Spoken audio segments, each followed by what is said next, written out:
I recently discovered that the C-clip that comes with the Tempest 2 is for setting the bowl depth and the screen. And this is how it works. You take the C-clip, this is on the, whatever this thing is called, the case. Pull it off there. Look at the, whatever this is called, I think it's the stem. It's got these 2 notches on it, right?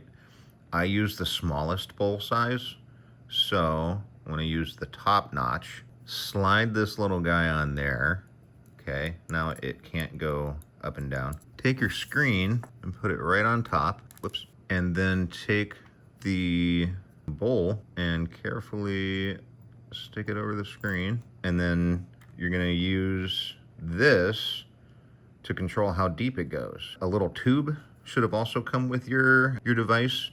Take this and put it through the top side and press them together, and it'll flatten that plate out, and now you've got a fucking perfectly set little bowl.